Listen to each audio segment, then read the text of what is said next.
أسرفوا على أنفسهم لا تقنطوا من رحمة الله إن الله يغفر الذنوب جميعا إنه هو الغفور الرحيم. Chaque action que le musulman il le fait avec l'intention de se rapprocher d'Allah subhanahu wa ta'ala. L'objectif, c'est d'arriver à la satisfaction d'Allah. Comment Allah il va être satisfait de moi. C'est pour ça, il y a un savant, il a dit, si j'ai une garantie que Allah subhanahu wa ta'ala il a accepté de moi une seule sajda, un sujoud, prosternation, juste une seule. J'ai une garantie. Allah il a accepté de toi cette sujoud. C'est accepté. Il a dit, j'ai plus besoin de rester dans ce bas monde. Parce que j'ai tout gagné. Chaque action que vous faites, faites-le avec l'intention de vous rapprocher envers Allah subhanahu wa ta'ala. Par exemple, le jeûne, pendant ce mois, je jeûne, Ya Allah, parce que j'ai envie de me rapprocher de vous. Quand tu fais la salate et que tu quittes la maison, tu marches vers la mosquée, ne le fais pas par ostentation. Fais-le pour qu'Allah subhanahu wa ta'ala soit content, satisfait de toi. Fais-le pour te rapprocher d'Allah subhanahu wa ta'ala. Et la première chose que le musulman il doit faire pour réussir un bon ramadan, il doit se repentir, demander pardon à Allah subhanahu wa ta'ala pour les fautes qu'on a commises, les erreurs, les oublis, les manquements. Demande à Allah, Allah pardonne-moi pour tous mes fautes, mes péchés, mes erreurs, mes oublis. Et Allah il pardonne. Allah il dit dans le verset, ô mes serviteurs, ceux qui ont gaspillé dans les péchés, al-israf, ils ont gaspillé dans les péchés. Ils ont fait trop de péchés. Et Allah, il les appelle mes serviteurs. Ils m'appartiennent. Ils sont à moi. Ya ibadi. Vous voyez la clémence d'Allah subhanahu wa ta'ala, la miséricorde d'Allah. Il n'a pas dit, oh les criminels, ya fasiqoun, ya zalimoun, ya mufsidoun, ya ibadi. Il n'a pas dit, oh les criminels, les injustes, oh les pervers. Non, Allah il a dit, oh mes serviteurs, qui avaient gaspillé dans le péché, dans le mal. Ne désespérez pas de la miséricorde d'Allah.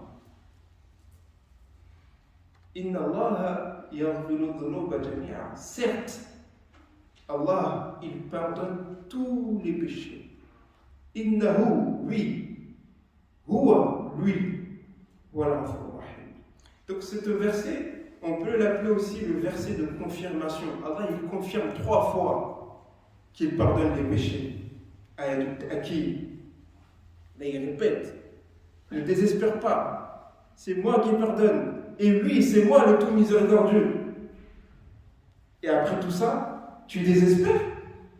Après tout ça, tu ne demandes pas pardon à Allah. Alors que le prophète sallallahu alayhi wa sallam, il dit dans un hadith qu'il faisait plus de 70 fois istighfar. Et dans un autre hadith, il faisait 100 fois istighfar. Astaghfirullah, astaghfirullah. Et Allah subhanahu wa ta'ala, il dit dans le Coran qu'on lui a pardonné ses péchés passés et futurs au prophète sallallahu alayhi wa sallam. Mais il s'assoit et il demande pardon à Allah subhanahu wa ta'ala pour se rapprocher plus d'Allah subhanahu wa ta'ala et par reconnaissance envers Allah subhanahu wa ta'ala. Donc, demander pardon à Allah, c'est ça qui nettoie le cœur. Parce qu'Allah subhanahu wa ta'ala, il regarde le cœur. Allah tabaraka wa ta'ala, yanzur ila al-qulub, yanzur ila al-ajsam. Inna Allah yanzur ila aswarikum, wa la ila ajsamikum, wa la yanzur ila qulubikum wa a'malikum. Mais si tu as un cœur sale, est-ce que Allah va te regarder? Allah tabaraka wa ta'ala la yanzur ila qulub qasiyah illa man ata Allah biqalbin salim. Allah subhanahu wa ta'ala, il regarde les cœurs propres. Et tu purifies ton cœur avec le dhikr. Le dhikr, l'évocation, c'est la purification du cœur. C'est la lumière du cœur. C'est la guérison du cœur. Avec dhikr, tu arrives à avoir la lumière, la clairvoyance. Allah t'ouvre le cœur. Tu arrives à avoir la sakina, la sérénité, al-itmi'nan, l'apaisement du cœur, la tranquillité du cœur, c'est avec le dhikr. Et pour nettoyer ce cœur-là, pour savoir si tu as un cœur propre ou un cœur sale, tu peux le savoir à travers trois choses. Ali ibn Abi Talib, il dit, celui qui veut savoir s'il a un cœur propre ou un cœur sale, il peut le voir dans trois choses. Le moment de la lecture du Coran, le moment du dhikr et le moment de la solitude. Dans tes trois endroits, tu peux voir si ton cœur il est vivant ou le cœur il est mort. Parce que le prophète sallam, il donne l'exemple. Le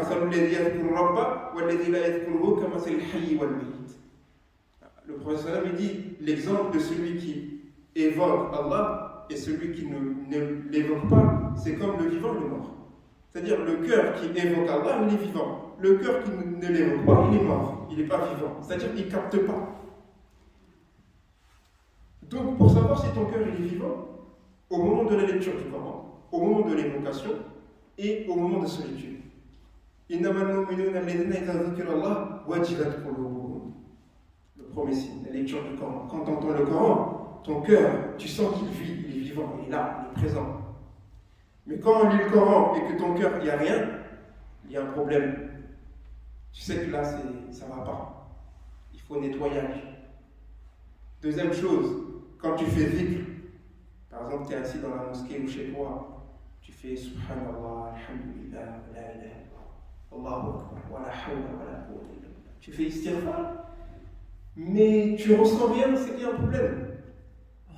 Parce que normalement, quand tu fais dhikr, surtout quand tu fais astaghfirullah, tu repenses à tous tes péchés que tu as fait, tu pleures par regret, tu pleures. Quand tu fais Subhanallah, gloire à Allah, et que tu penses à la création des cieux et de la terre, ton cœur il bouge. Mais quand tu fais dhikr et que tu ne ressens rien, c'est qu'il y a un problème. Troisième chose, dans le moment de la solitude. Dans la solitude, fais le khalwa. Dans la solitude, si tu n'arrives pas à pleurer, quand tu es tout seul, si tu ne penses pas à Allah, tu n'arrives pas à pleurer, c'est qu'il y a un problème.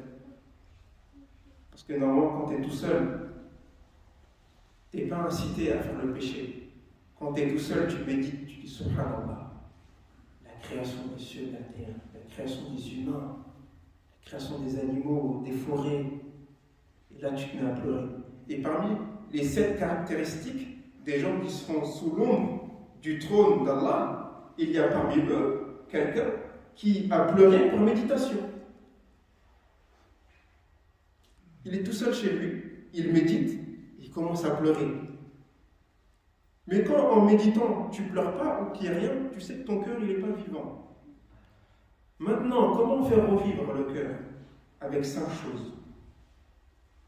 Ikhla'ul batn. Avec 5 choses, on peut guérir le cœur.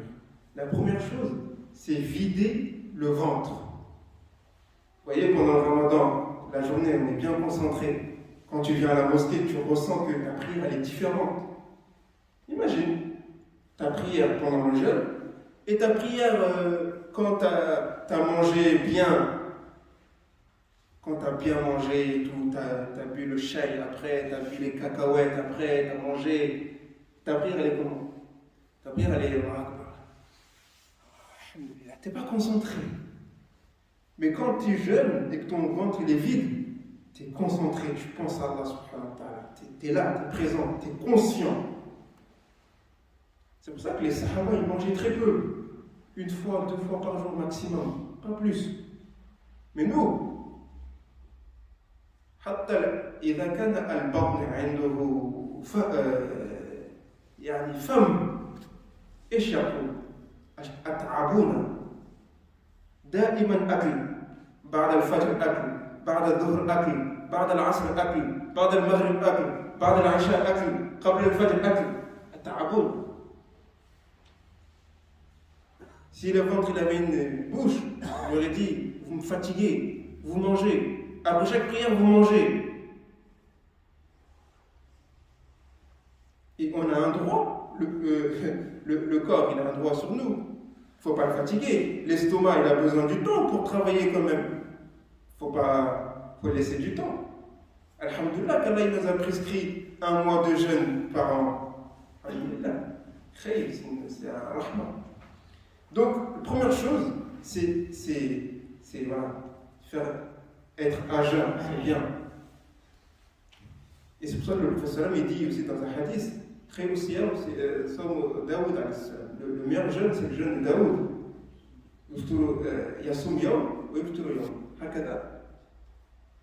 Il jeûnait un jour, il remplit un jour. Donc, première chose, pour nettoyer le cœur, commencez à vider le ventre un peu. Pour être conscient, pour être présent, pour capter. Deuxième chose,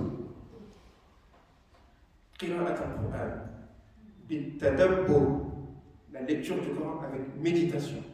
Le Coran, c'est pas un journal. Le Coran, c'est avec méditation. إذا أنت تقرأ القرآن تدبره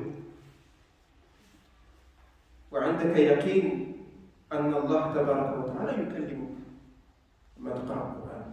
Quand tu lis le Coran, tu médites et tu as la certitude que Allah me parle. Les paroles, Allah est en train de me parler à moi. Et avec ça, Inch'Allah, tu nettoies ton cœur. Troisième chose, avoir des moments de solitude. Faire attention, il y a des solitudes, c'est pas bien. Il ne faut pas être tout le temps tout seul. Mais au moins dans la journée, que ce soit le matin ou le soir, avoir au moins 10 minutes, 15 minutes, tu es tout seul, tu médites, tu fais du dhikr, tu lis le Coran, tu penses à la création des cieux et de la terre. Il faut avoir ce moment-là pour soi-même. Tu médites, tu es tout seul avec Allah subhanahu wa ta'ala. Quatrième chose, très important, qiyamul layl. Qiyamul layl. Wallahi, khayru sa'ati fi layl. Le meilleur moment dans tes 24 heures, c'est la nuit quand tu restes veillé et tu pries. Le dernier cas, avant le Fajr, Allah subhanahu wa ta'ala il demande, est-ce qu'il y a des gens qui me demandent pardon? Je leur pardonne. Est-ce que parmi vous, il y a des gens qui sont dans le besoin? Je leur donne. Dans ce moment-là, il ne faut pas qu'on soit dans des moments d'inconscience. Il ne faut pas que ce moment-là, tu vas être avec Allah subhanahu wa ta'ala pour qu'il te donne de sa lumière. Parce que là, tu es tout seul avec Allah. Tu peux profiter, puiser de la lumière d'Allah subhanahu wa ta'ala. Et si vous remarquez bien, ceux qui font Qiyamul Layl, ils ont une lumière sur leur visage. Tu vois, ils ont nour. Et la cinquième chose, c'est d'être avec les gens de science et les gens bien. Sohba ma'a ahlul khayri wa ahlul khabar. Ahlul ilm. Il faut être avec les gens bien et les gens qui ont la science. Si on respecte ces 5 choses, être à jeun, la lecture du Coran avec méditation, un moment de solitude, Qiyamul Layl, être avec les gens bien et les savants, Inch'Allah, notre cœur il va se nettoyer petit à petit. Et là, on va avoir le réseau, on va capter le réseau, parce que le cœur il a besoin aussi de ce réseau. Tu peux avoir un exemple, le téléphone le plus cher au monde, le plus beau au monde. Mais s'il n'y a pas de réseau, est-ce que tu vas capter? Tu ne captes pas. Si tu travailles sur ton corps, moi je vais être beau, machallah, mais ton cœur, tu ne l'as pas travaillé, tu ne captes pas. Tu lis le Coran, l'imam il prie, il récite le Coran, toi tu es là 10 ans, 20 ans, ta vie n'a pas changé. Et ça, c'est un problème. Muhasabatun nafs. Il y a des awliya Allah, avant, on les appelait Muhasabatun nafs. Parce que c'est des gens qui jugeaient tout le temps. Avant de dormir, il fait le compte. Est-ce qu'aujourd'hui, je me suis rapproché d'Allah? Je me suis éloigné d'Allah? Est-ce que j'ai changé quelque chose à changer de ma vie? Nous, on fait la prière, on ne se demande pas. On ne se pose pas de questions. Tu as fini la prière. Salam alaikum, salam alaikum, safla, safla, salam, salam, salam, tabaraka, subhanallah, alhamdulillah, Allahu akbar. Amin. Tu ne te poses pas des questions, est-ce que ma prière est correcte, est-ce qu'elle est acceptée? Le musulman, il ne doit pas accepter ça. Il doit faire des comptes avec lui. Faire des comptes. Est-ce que ça va pas? Donc, mes très chers frères, le cœur, c'est très important. Allah, il regarde les cœurs. Il faut travailler sur le cœur. لازم تجتهد في القلب. Il faut travailler sur le cœur. Et si ton cœur, il arrive à capter le réseau, Wallah, il t'a gagné. Et Allah, il dit, Ya ayyuhalladhina amanu, istajibu lillahi wa lirrasul idha da'akum lima yuhyikum. Répondez à l'appel d'Allah et son messager quand il vous appelle à quelque chose qui vous fait revivre. Et c'est quoi qui nous fait revivre? Le Coran. Le Coran, c'est une âme. وَكَذَلِكَ أَوْحَيْنَا إِلَيْكَ رُوحًا مِنْ أَمْرِنَا. Ruh. Et si on veut capter cette âme-là, il faut avoir le réseau à l'intérieur très fort. Inch'Allah. اللهم صل وسلم وبارك على سيدنا محمد وعلى آله وصحبه وسلم تسليما. سبحان ربك رب العزة عما يصفون وسلام على المرسلين.